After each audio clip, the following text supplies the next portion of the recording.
I am ready! GMA Weather, serbisyong totoo ng GMA News. Nasa kalupaan ng Alfonso, Cavite ang binabantayang low pressure area ng Pag-asa. Maghatid ito ng ulan sa Southern Luzon bukas. Sa Luzon, may mga pag-ulan sa Cagayan, Cordillera, Calabarzon, Mimaropa at Bicol umaga pa lang. At sa hapon, ang nalalabing bahagi na ng Luzon ang ulanin. Maghapong magiging maulan sa Metro Manila kaya dapat I am ready. Sa Visayas, maghapong uulanin ang western section at may ulan na rin sa eastern at central Visayas sa hapon. Sa Mindanao, maaliwala sa umaga maliban sa Sulu, Archipelago.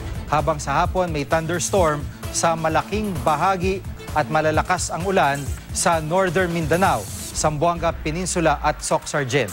Yan ang latest mula sa GMA Weather. Magplano para sigurado I am ready. Serbisyong totoo ng GMA News.